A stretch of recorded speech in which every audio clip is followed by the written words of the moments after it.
Hello, आप लोग कैसे हैं? आशा करते हैं आप सब बहुत अच्छे होंगे और आपकी पढ़ाई लिखाई भी बहुत अच्छी चल रही होगी। दोस्तों, आज हम लोग एडिटोरिया बिहार तथ्य संग्रह से बिहार का इतिहास स्टार्ट करेंगे, जो कि बीपीएससी और बिहार दरोगा में बहुत सारे क्वेश्चन यहाँ से पूछे जाते हैं और इससे सारा कवर हो जाएगा। और आप लोग इस वीडियो को एक बार ज़रूर देखें। ठीक है, चलिए शुरू करते हैं। बिहार का इतिहास, सबसे पहले हम लोग प्राचीन बिहार का इतिहास स्टार्ट करेंगे। सबसे पहले है प्राचीन बिहार। प्राचीन बिहार को पाषाण काल, वैदिक काल, महाजनपद काल, मौर्य एवं गुप्त वंश और बौद्ध एवं जैन धर्म के में बांटा गया है। पहले है प्राचीन बिहार के इतिहास के स्रोत। प्राचीन बिहार के इतिहास को जानने के लिए दो प्रकार के स्रोतों का उपयोग किया गया है। पहला पुरातात्विक एवं दूसरा साहित्यिक। पुरातात्विक स्रोत में पूर्व ऐतिहासिक युग के लिए मुंगेर, चिरांद जो भी सारण में है, चेचर जो वैशाली में है, मनेर जो पटना में है एवं सोनपुर जो सारण में है से ताम्र प्रस्तर वस्तुएं और मृदभांड प्राप्त हुए हैं। फिर मौर्यकालीन अभिलेख लौरिया नंदगढ़, लौरिया अरेराज, रामपुरवा आदि स्थानों से प्राप्त हुए हैं। बराबर की गुफाएं राजगीर, नालंदा, पाटलिपुत्र, विक्रमशिला से प्राप्त स्मारक। फिर है खुदाई से प्राप्त सिक्के, मन के एवं मूर्तियाँ आदि प्रमुख पुरातात्विक स्रोत है। साहित्यिक स्रोत क्या है? तो रामायण, महाभारत, पुराण, बौद्ध रचनाएं जैसे कि अंगुत्तर निकाय, दीर्घ निकाय, विनय पिटक। फिर है जैन रचनाएं, भगवती सूत्र आदि प्रमुख साहित्यिक स्रोत हैं। इसके अतिरिक्त यात्रियों के विवरण जैसे मेगास्थनीज की इंडिका, फाहियान, इत्सिंग, हेनसंग का यात्रा वृत्तांत। फिर है कौटिल्य के अर्थशास्त्र एवं स्थानीय लेखकों के विवरण से प्राचीन बिहार के इतिहास की विस्तृत जानकारी मिलती है। फिर है पाषाण काल। पाषाण काल में पूरा पाषाण काल। इस काल में मानव आखेटक एवं खाद्य संग्रहक था। दक्षिण बिहार में मुंगेर एवं नालंदा से बड़े और खुरदरे पत्थर के कुल्हाड़ी, चाकू, खुरपी आदि प्राप्त हुए हैं। ये अवशेष लगभग 1 लाख ईस्वी पूर्व के हैं। फिर मध्य पाषाण काल। इस काल में मानव आखेटक, खाद्य संग्रहक एवं पशुपालक था। मानव द्वारा पहला पालतू पशु कुत्ता को बनाया गया था। दक्षिण बिहार में मुंगेर से छोटे आकार के तेज धार वाले औजार प्राप्त हुए हैं। ये अवशेष लगभग 40,000 से 10,000 ईस्वी पूर्व के हैं। अब है नवपाषाण काल।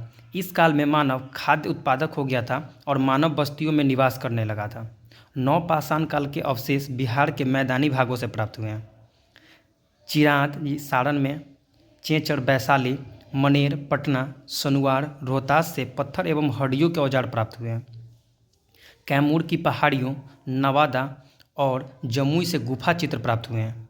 ये अवशेष लगभग 2500 ईस्वी पूर्व के हैं। फिर है ताम्रपाषाण काल। ताम्रपाषाण काल में है चिरांद, सोनपुर, ताराडीह, चेचर, मनेर, सनुआर आदि से ताम्रपाषाण काल के अवशेष मिले हैं। इस काल में पत्थर के औजार के अतिरिक्त ताम्र उपयोग के प्रमाण मिले हैं। ये अवशेष लगभग 1000 ईस्वी पूर्व के हैं।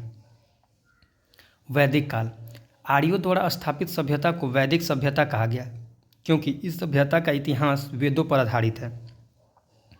वैदिक सभ्यता को 2 वर्गों में विभाजित किया गया है।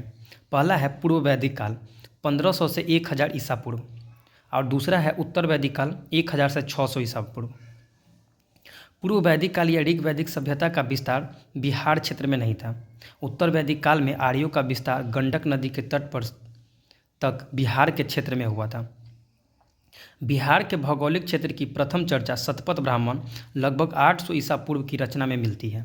इसमें बिहार की चर्चा विदेह के रूप में की गई है जो तिरहुत मिथिला क्षेत्र को दर्शाता है। ऋग्वेद में बिहार को कीकट एवं व्रात्य शब्द से संबोधित किया गया है। वराह पुराण में कीकट को अपवित्र प्रदेश कहा गया है। अब है महाजनपद काल। 6ठी शताब्दी ईसा पूर्व में अंगुत्तर निकाय एवं भगवती सूत्र से 16 महाजनपदों की जानकारी मिलती है। 16 महाजनपद में 3 महाजनपद का विस्तार क्षेत्र बिहार में था। पहला बज्जी या लिच्छवी, ये जो है वैशाली और मुजफ्फरपुर का क्षेत्र था। दूसरा है मगध, जिसमें पटना, गया और नालंदा क्षेत्र वर्तमान में आता है। और तीसरा है अंग, जिसमें वर्तमान के भागलपुर और मुंगेर क्षेत्र आते हैं। फिर है वज्जी संघ महाजनपद। वज्जी संघ 8 राज्यों का संघ यानी कि अठकुल था। वज्जी, लिच्छवी, ज्ञात्रिक, विदेह, उग्र, भोग, कुरु तथा इक्ष्वाकु इस संघ के 8 जनपद थे। वज्जी संघ में सबसे प्रसिद्ध लिच्छवी जनपद था। लिच्छवी की राजधानी वैशाली थी। वैशाली नगर की स्थापना राजा विशाल ने की थी। लिच्छवी के अतिरिक्त मिथिला के विदेह तथा कुंडग्राम के ज्ञात्रिक वज्जी संघ के प्रमुख जनपद थे। वज्जी संघ या लिच्छवी को विश्व के प्रथम गणतंत्र की संज्ञा दी जाती है। मगध जनपद। मगध राजनीतिक, आर्थिक एवं भौगोलिक कारण से सभी महाजनपदों में सबसे अधिक शक्तिशाली था। मगध की प्रारंभिक राजधानी गिरिव्रज या राजगृह थे। यह 5 पहाड़ियों से घिरा नगर था। मगध का विस्तार मुख्यतः पटना से गया क्षेत्र में था। मगध एवं अंग महाजनपद का वर्णन सर्वप्रथम अथर्ववेद में मिलता है। फिर है अंग महाजनपद। अंग महाजनपद का विस्तार भागलपुर एवं मुंगेर के क्षेत्र में था। अंग महाजनपद की राजधानी चंपा थी। अंग के अंतिम शासक ब्रह्मदत्त को हराकर मगध शासक बिंबिसार ने अंग को मगध में मिला लिया। मगध का उत्कर्ष एवं उसके राजवंश। मगध की स्थापना बृहदत्त ने की थी। बृहदत्त का पुत्र जरासंध इस वंश का सबसे प्रसिद्ध शासक था। जरासंध को भीम ने द्वंद्व युद्ध में पराजित कर उसका वध किया था। इसका वर्णन महाभारत में मिलता है। मगध की प्रारंभिक राजधानी राजगृह 5 पहाड़ियों से घिरा एक सुरक्षित क्षेत्र था। मगध उर्वर भूमि, नदियों की उपलब्धता, खनिज एवं वन संसाधन की उपलब्धता के कारण आर्थिक रूप से संपन्न क्षेत्र था। वृद्धरथ वंश का अंतिम शासक रिपुंजय था। फिर है हर्यक वंश। हर्यक वंश 544 से 412 ईसा पूर्व। इस वंश की स्थापना बिंबिसार ने 544 ईसा पूर्व में की। बिंबिसार को मगध का वास्तविक संस्थापक माना जाता है।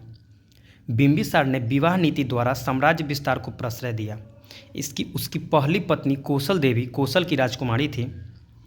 इस विवाह से उसने दहेज में काशी का क्षेत्र प्राप्त हुआ। उसकी दूसरी पत्नी चिल्हना या चिल्लन्ना थी। चिल्लन्ना लिच्छवी के राजा चेटक की पुत्री थी। उसकी तीसरी पत्नी क्षेमा पंजाब के मद्र की राजकुमारी थी। बिंबिसार ने अवंती के शासक चंडप्रद्योत के साथ मैत्री संबंध बनाया। बिंबिसार ने चंडप्रद्योत के उपचार के लिए अपने राजवैद्य जीवक को भेजा था। बिंबिसार की हत्या 492 ईसा पूर्व में उसके पुत्र अजातशत्रु ने कर दी।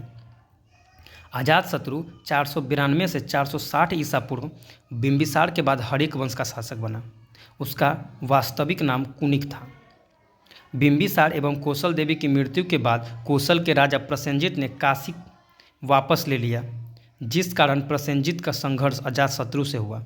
अंततः अजातशत्रु ने प्रसेनजित को पराजित कर काशी पर अधिकार कर लिया। बाद में अजातशत्रु का विवाह प्रसेनजित की पुत्री वाजीरा से हो गया। अजातशत्रु ने वज्जी संघ एवं मल्लों को पराजित किया। अजातशत्रु प्रारंभ में जैन धर्म को मानता था, बाद में उसने बौद्ध धर्म को अपना लिया। अजातशत्रु ने 483 ईसा पूर्व में राजगृह की सप्तकर्णी गुफा में प्रथम बौद्ध संगति का आयोजन करवाया। सिंहल अनुश्रुति के अनुसार 460 ईसा पूर्व में उदयन ने अपने पिता अजातशत्रु की हत्या कर दी। उदयन या उदयीन ने अपनी राजधानी राजगृह से पाटलिपुत्र, गंगा, सोन एवं गंडक के संगम के तट पर स्थानांतरित किया।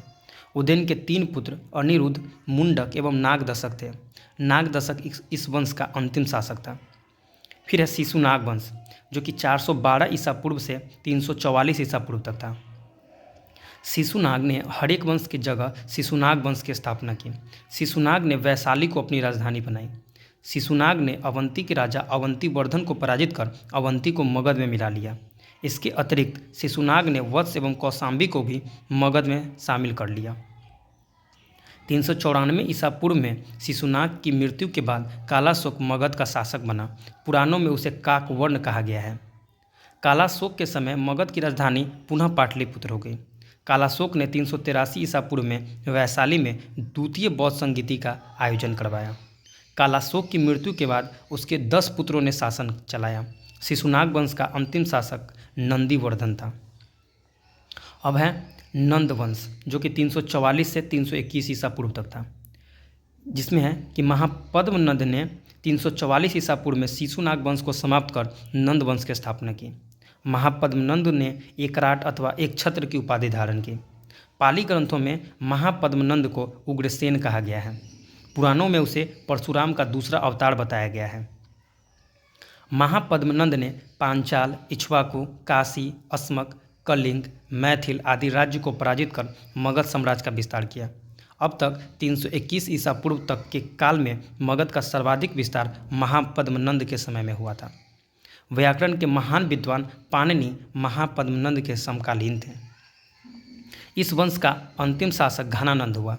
घनानंद के समय ही यूनानी शासक सिकंदर ने भारत पर आक्रमण 326 ईसा पूर्व में किया था। नंद वंश आर्थिक एवं सैन्य रूप से काफ़ी संपन्न था। मगध की सैन्य शक्ति के डर से ही सिकंदर की सेना ने ब्यास नदी पार करने से इनकार कर दिया था। घनानंद ने अपने दरबार में विद्वान ब्राह्मण चाणक्य का अपमान किया था। चाणक्य ने चंद्रगुप्त मौर्य की सहायता से घनानंद की हत्या करवा दी। नंद वंश के पतन के बाद चंद्रगुप्त मौर्य के नेतृत्व में मौर्य वंश की स्थापना हुई। अब है मौर्य वंश, जो कि 321 ईसा पूर्व से 184 ईसा पूर्व तक था। सबसे पहला है उसमें चंद्रगुप्त मौर्य, जो कि 321 ईसा पूर्व से 298 ईसा पूर्व तक शासन किया था। जस्टिन एवं स्ट्रैबो ने चंद्रगुप्त मौर्य को सेंड्रोकोटस कहा, जिसकी पुष्टि विलियम जोन्स ने की। प्लूटार्क एवं एरियन ने चंद्रगुप्त मौर्य को एंड्रोकोटस के रूप में चिन्हित किया है। चंद्रगुप्त मौर्य के गुरु चाणक्य कौटिल्य थे। उन्हीं की सहायता से चंद्रगुप्त ने 321 ईसा पूर्व में मौर्य वंश की स्थापना की। चंद्रगुप्त मौर्य ने 305 ईसा पूर्व में सिकंदर के उत्तराधिकारी सेल्यूकस निकेटर के साथ युद्ध किया। युद्ध पश्चात हुई संधि में चंद्रगुप्त को काबुल, कांधार, मकरान एवं हेरात का क्षेत्र प्राप्त हुआ। बदले में चंद्रगुप्त ने सेल्यूकस को 500 हाथी उपहार में दिए। युद्ध पश्चात चंद्रगुप्त मौर्य का विवाह यूनानी राजकुमारी हेलेन कार्नेलिया यानी कि सेल्यूकस की पुत्री से हुआ। सेल्यूकस ने चंद्रगुप्त मौर्य के दरबार में राजदूत मेगास्थनीज को भेजा। मेगास्थनीज ने इंडिका की रचना की। चंद्रगुप्त मौर्य के साम्राज्य का विस्तार उत्तर में हिंदू कुश पर्वत ईरान तक और दक्षिण में कर्नाटक तथा पश्चिम में सौराष्ट्र तक विस्तृत था। चंद्रगुप्त मौर्य के अंतिम वर्षों में मगध में 12 वर्षों का भीषण अकाल पड़ा। चंद्रगुप्त मौर्य अपनी राजगद्दी त्याग कर श्रवणबेलगोला, जो कि कर्नाटक में है, में चंद्रगिरी पर्वत पर तपस्या करने चला गया। चंद्रगुप्त मौर्य जैन धर्म को मानता था। 298 ईसा पूर्व में उसने जैन उपवास पद्धति सल्लेखना द्वारा अपने प्राण त्याग दिए।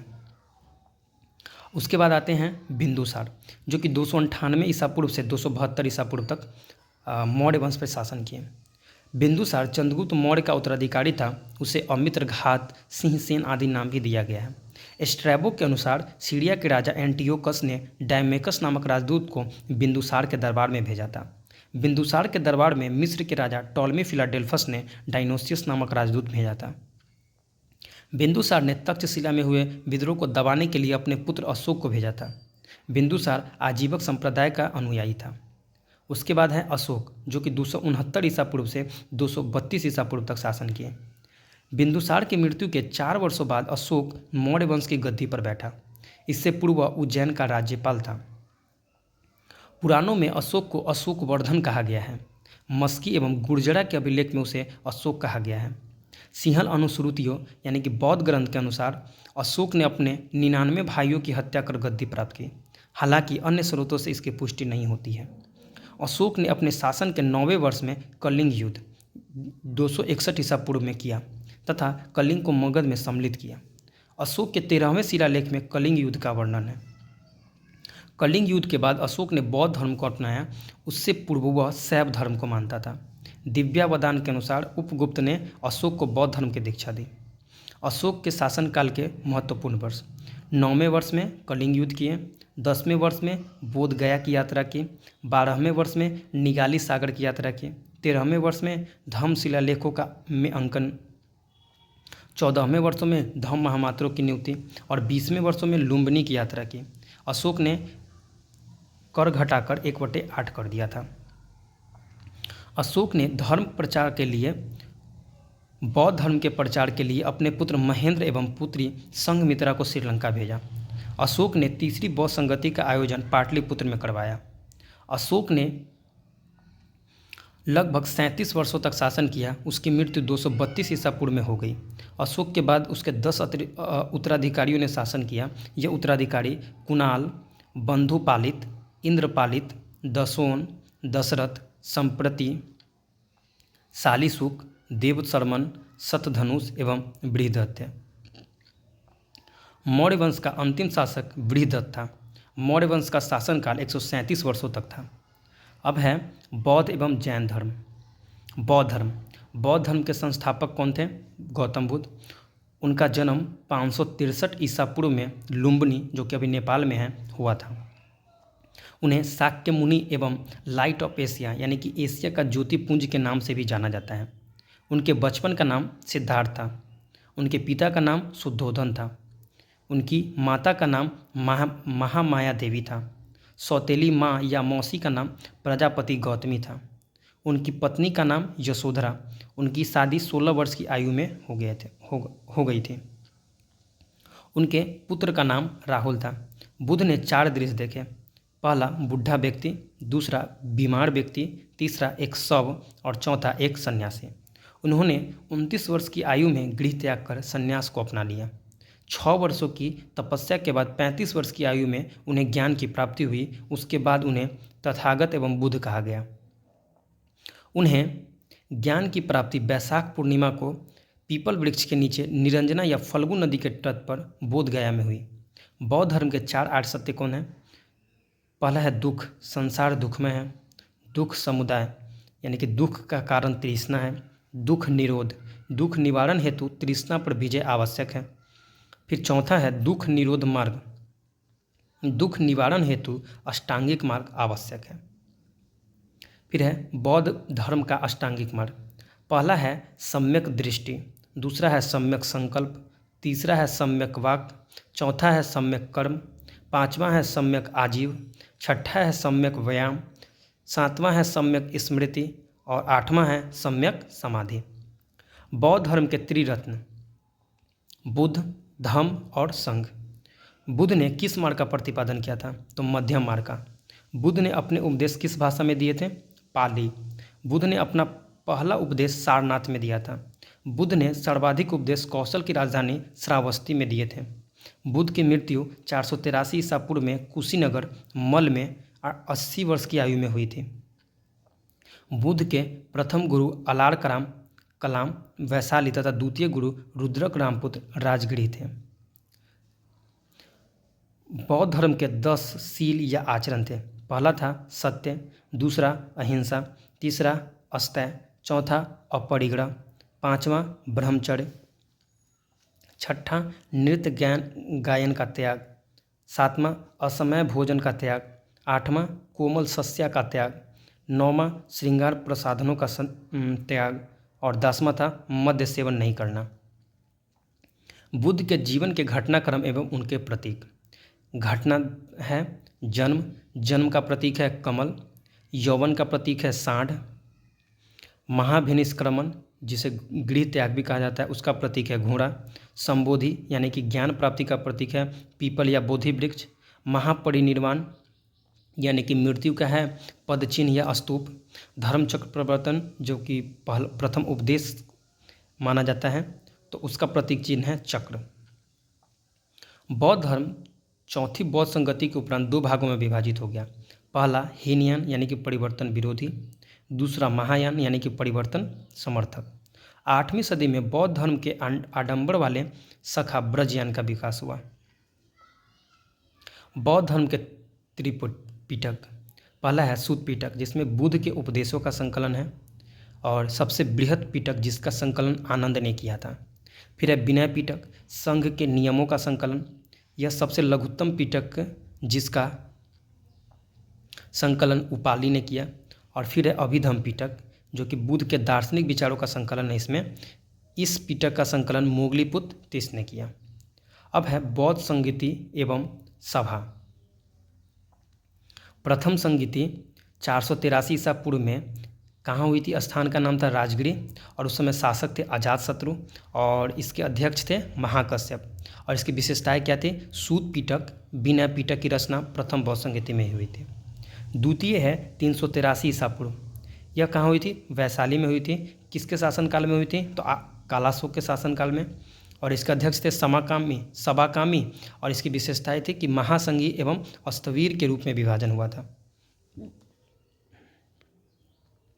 फिर है तृतीय संगति, जो कि 251 ईसा पूर्व में हुआ था। कहाँ हुआ था? पाटलिपुत्रा में हुआ था। और शासक कौन थे? अशोक। और इसके अध्यक्ष थे मोगलीपुत्तिस। और अभिधम पिटक का संकलन जो है ना तृतीय बौद्ध संगति में हुआ था। फिर है चतुर्थ बौद्ध संगति। यह ईस्वी की प्रथम शताब्दी में हुई थी। कुंडलवन कश्मीर में हुई थी। और उस समय शासक कनिष्क थे। और इसके अध्यक्ष वसुमित्र और अश्वघोष थे। और इसके बाद इसकी विशेषताएं थे कि महायान एवं हीनयान में इसका विभाजन हो गया था बौद्ध धर्म का। फिर है बौद्ध धर्म का परम लक्ष्य है क्या है? निर्वाण की प्राप्ति। बुद्ध के पुनर्जन्म की कथा जातक कथा में मिलती है। चैत्य बौद्ध धर्मों का पूजा घर, स्तूप बौद्ध धर्म के पवित्र अवशेषों का संग्रह स्थल, और विहार बौद्ध भिक्षुओं का निवास स्थान। अब है जैन धर्म। जैन धर्म के संस्थापक कौन थे? ऋषभदेव थे। वे जैन धर्म के प्रथम तीर्थंकर थे। उन्हें आदिनाथ वृषभनाथ भी कहा जाता है। जैन धर्म में कुल 24 तीर्थंकर हुए। 23वें तीर्थंकर पार्श्वनाथ थे। उनका जन्म काशी में हुआ था। उनके पिता अश्वसेन काशी के राजा थे। उन्हें ज्ञान की प्राप्ति सम्यक पर्वत पर हुई थी। उन्होंने 4 महाव्रत की शिक्षा दी: सत्य, अहिंसा, अस्तय और परिग्रह। अब है महावीर स्वामी। जैन धर्म के 24वें तीर्थंकर थे। महावीर स्वामी को जैन धर्म का वास्तविक संस्थापक माना जाता है। उनका जन्म 540 ईसा पूर्व, कुछ जगह 499 ईसा पूर्व भी माना गया है, में कुंडग्राम वैशाली में हुआ था। उनके पिता सिद्धार्थ ज्ञात्री कुल के प्रधान थे। उनकी माता त्रिशला लिच्छवी गणराज की राजकुमारी थी। उनकी पत्नी का नाम यशोदा था। उनकी पुत्री का नाम प्रियदर्शनी अन्नोजना था। उनके जामाता या दामाद का नाम जमाली या जमाली था। उन्होंने 30 वर्ष की आयु में गृह त्याग किया। 12 वर्षों की कठोर तप के बाद 42 वर्ष की आयु में उन्हें कैवल्य यानी कि ज्ञान की प्राप्ति जृंभिक ग्राम में ऋजुपालिका नदी के तट पर साल वृक्ष के नीचे हुई थी।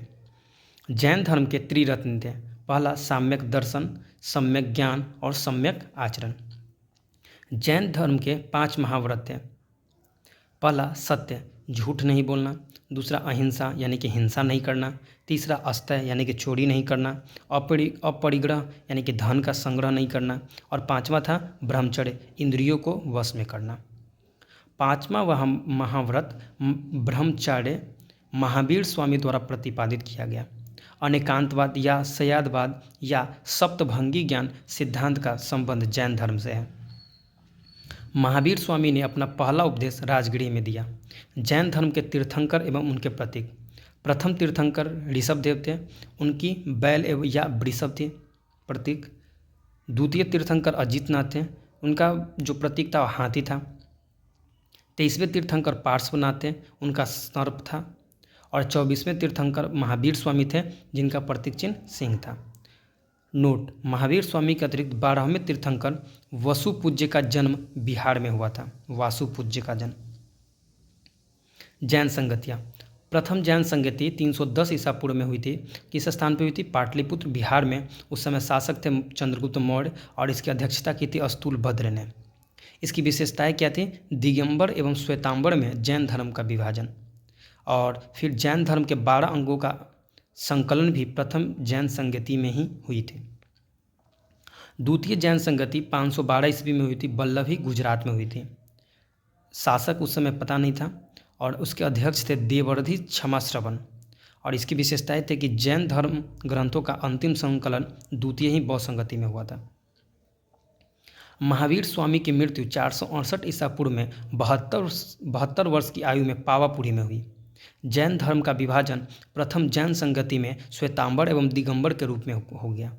दिगंबर भद्रबाहु ने नेतृत्व प्रदान किया। इसमें परिवर्तन को स्वीकार नहीं करते हुए पूर्ण नग्नता एवं कठोरता को अपनाया गया। दूसरा श्वेतांबर स्थूलभद्र ने नेतृत्व प्रदान किया। इसमें श्वेत वस्त्र धारण करने की परंपरा थी तथा वह दिगंबर की तुलना में कम कठोर था। इसमें परिवर्तन को स्वीकार किया गया। इसके बाद है शुंग वंश। मौर्य वंश के अंतिम शासक बृहदत्त की हत्या कर पुष्यमित्र शुंग ने 185 ईसा पूर्व में शुंग वंश की स्थापना की। पुष्यमित्र शुंग ब्राह्मण था, वह बृहदत्त का सेनापति था। पुष्यमित्र ने सेनानी की उपाधि ली थी। उसने यौवनों के आक्रमण को विफल किया था। पुष्यमित्र ने 2 अश्वमेध यज्ञ करवाए। इसमें पुरोहित पतंजलि थे।